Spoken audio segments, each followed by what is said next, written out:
je suis pris en main tout de suite par le journaliste socialiste, pointant du doigt Fouquier-Tinville. Truc Fouquier-Tinville. Je voyais qu'il préparait la guillotine à côté. Il me dit, monsieur Copé, vous n'avez pas honte de verser dans la droitisation? Je lui dis, bah non, justement, là ça tombe très bien, moi je... Non, justement, si, vous courez derrière le Front National. Ah non, alors justement, là j'y vais carré, je dis non, pas d'alliance, mais par contre, je lui dis, nous on dit ce qu'on pense, hein, c'est la droite décomplexée. Et là il me dit, si, vous courez derrière le Front National. Alors je me dis, qu'est-ce qu'il va me sortir? Je lui dis, mais vous avez un exemple? Il me dit, oui. Je dis, ouh là là là là. Vous avez osé, me dit-il, mettre un drapeau tricolore sur la couverture de votre livre Manifeste pour une droite. Ah oui, alors. Est-ce que vous vous rendez compte de l'état de délabrement de la pensée intellectuelle de cette gauche bien pensante qui considère que arborer le drapeau tricolore ne relève plus désormais que de la propriété exclusive de l'extrême droite qui a toujours combattu la République? Voilà la démission que je n'accepterai jamais. Voilà pourquoi j'ai voulu que la campagne présidentielle se fasse avec des drapeaux tricolores, que nous lévions hauts et fiers au service de notre pays. Au lendemain du 6 mai, la vérité, c'est que quand on en fait le bilan entre ce qui s'est passé le 6 mai et aujourd'hui, les 6 mois qui viennent de s'écouler, hélas, tout ce que nous avions redouté, tout ce que d'ailleurs on avait dit aux Français, qui allait arriver, est en train d'arriver.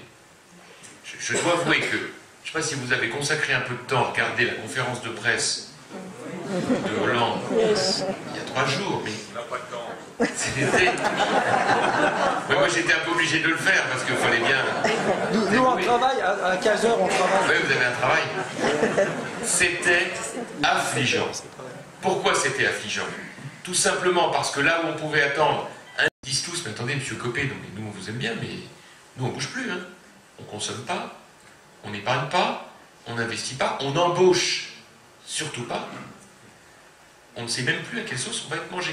Il nous a bloqué complètement l'économie. Dans le même temps, il a levé la garde sur toutes les grandes questions qui vont trait à l'autorité de l'État. Vous avez vu les dernières statistiques de la délinquance qui sont extrêmement préoccupantes. Et c'est d'ailleurs, malheureusement, c'était inévitable, compte tenu qu'ils nous mettent en avant Manuel Valls, la vedette, à 195% de popularité jusqu'à il y a 3 jours, quand il nous a insultés. Là, je crois que ça a calmé un peu tout le monde. Enfin, c'est l'homme de droite du gouvernement, donc il faut quand même le garder. Pendant qu'à l'arrière, vous avez une garde des Sceaux qui détricote systématiquement toutes les lois que nous avons mises en place en matière pénale. La loi sur les peines planchées, supprimée. La loi sur les tribunaux correctionnels des mineurs délinquants, supprimée. La loi sur la rétention de sûreté pour les criminels les plus dangereux, supprimée. Le programme de construction de places de prison, supprimé. Le message pour la délinquance, il est mais, évident et explique que les statistiques soient aussi mauvaises.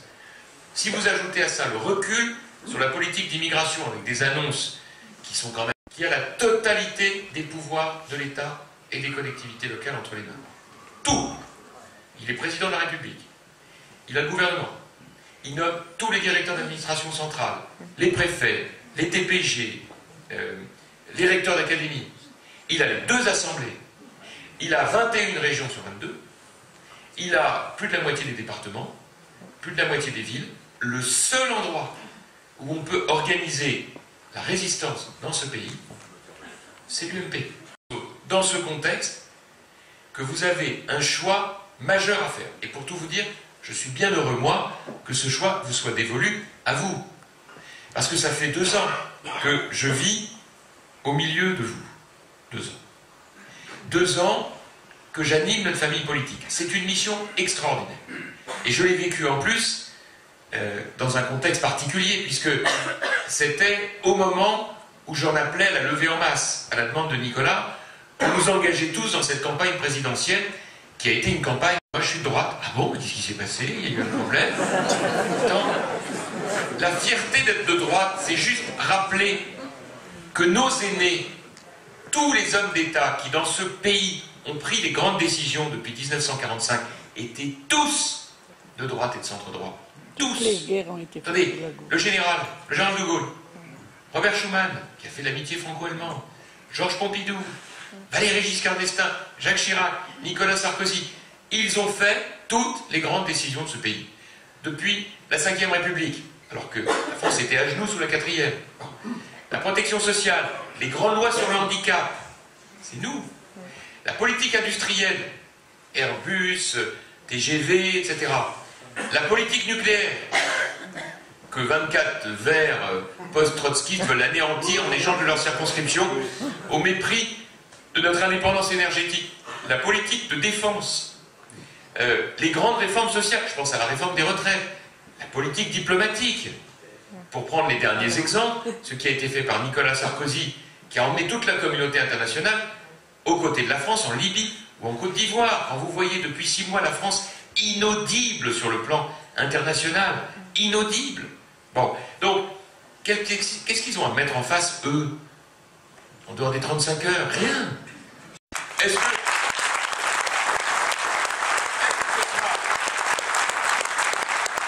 ce sera quelqu'un d'autre?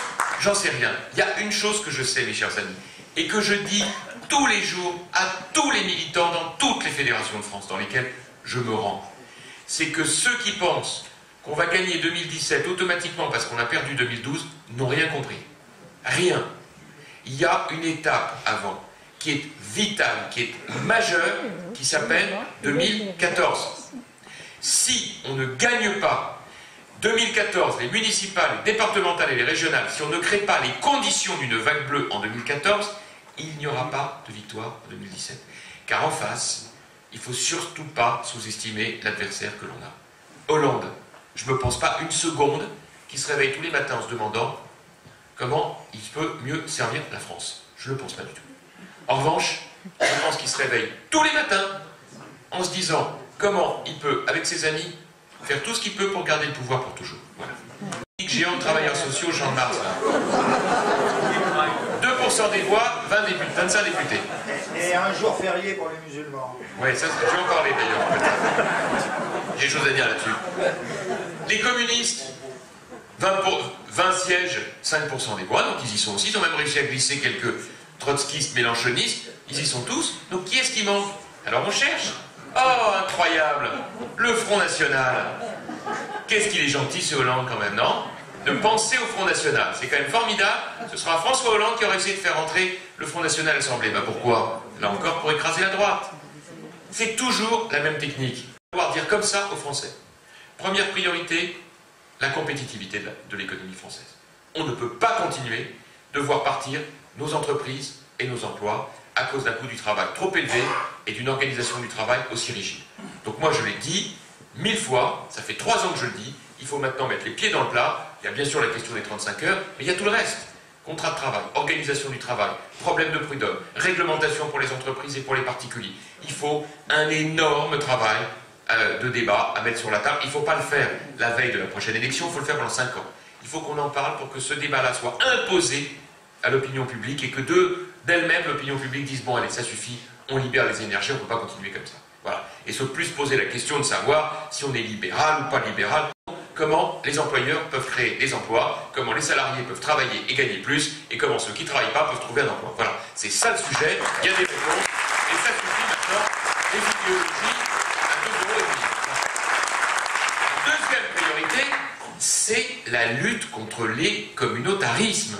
C'est un danger absolu pour la République. Et si ce n'est pas les républicains qui s'en occupent, personne ne le fera à notre place, sauf les extrêmes. Voilà. La poignée de gars du Front National qui m'a accueilli à la sortie, c'est exactement ça. Ils attendent que ça. Ils veulent qu'on se plante. Bon, par rapport à ça, la question elle est très simple. Le communautarisme, c'est le sujet numéro 1 des prochaines années. Je vous le dis. Je suis désolé parce que je suis le seul à droite à le dire. Donc je le dis, j'assume. J'ai suffisamment entendu un certain nombre de mes amis qui en ce moment ne me soutiennent pas dire oh, quelle horreur, ils parlent de ça. Oui, j'en parle, je suis maire de Meaux. Je le vois tous les jours. Les Français le voient tous les jours. C'est dans les journaux. Il n'y a que les hommes politiques de droite qui n'ont pas le droit d'en parler. Il ne faut pas le dire. Ben moi, je précise justement. Et on va le dire. Je veux juste rentrer dans le détail un instant. Ce point est majeur et j'ai besoin absolument de vous en parler. Qu'est-ce que c'est le communautarisme? Ne nous trompons pas sur les mots. D'abord, les communautés. Personne n'est choqué d'appartenir à une communauté. Masque intégral, hein. Donc c'est quoi? Ce sont des intégristes extrémistes qui provoquent la République. À partir de là, il y a deux options. Il y a celui qui ferme les yeux, qui dit non, non, on ne fait rien. Et puis il y a les républicains courageux qui disent on n'acceptera pas jamais ça. Qu'est-ce qu'on a fait nous, à l'UMP? On est monté à Paris et on a dit une loi pour interdire la burqa et montrer clairement qu'on ne se fait pas avoir par les intégristes. Moi personnellement j'ai pensé qu'en 3 jours ce serait voté, hein, à l'unanimité. Pas du tout. Monsieur Hollande, Monsieur Hérault et tout leur orchestre, grand donneur de leçons de morale, grand défenseur des droits de l'homme et des droits des femmes, ont refusé de voter la loi d'interdiction de la burqa. Pire encore, j'arrive à Paris pour expliquer tout ça. On m'accueille avec une pince à sucre. Oh, mais monsieur Copé, vraiment, une loi pour 2000 femmes. Mais même pour une seule femme, cette loi était indispensable. C'était comme d'habitude, au lieu de trouver les républicains de gauche et de droite rassemblés, eh ben ils étaient comme d'habitude à s'opposer, comme toujours, quand il y a un danger imminent qu'il faut combattre. Donc s'il n'y a pas des hommes et des femmes d'honneur, et ils étaient de notre famille politique, pour dire non, on n'acceptera pas cela, cette loi n'aurait jamais été adoptée.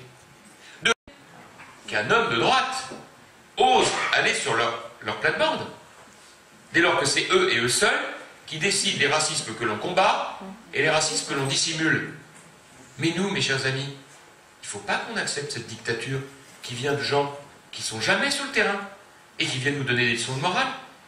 Moi, mon objectif, il est de préserver les valeurs de la République, mais pas en baissant la tête, pas en pointant du doigt ces millions de Français qui en ont ras-le-bol, qui expriment une indignation, une colère, et qui doivent être respectés.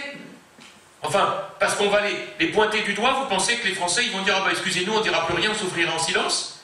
Journaux, c'est ça, être au combat. Je signale au passage, d'ailleurs, que si vous voulez à la tête de ce parti, quelqu'un qui vous fait un 20h d'une minute 12 tous les 6 mois, et dont vous n'entendez plus jamais parler après, parce qu'il gère son image dans la rareté, si vous voulez quelqu'un qui vous fasse des phrases tellement hautes, tellement définitives, tellement longues, tellement ampoulées, avec une phrase et son contraire, vous n'avez pas tout compris, mais vous sentez que c'est considérable et vous ne savez plus quoi en faire après, là aussi, ne votez pas pour moi.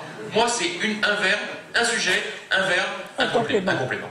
Parce que je veux que les choses soient claires pour tout le monde. Je veux que les Français entendent un message assumé d'une droite fière d'elle-même.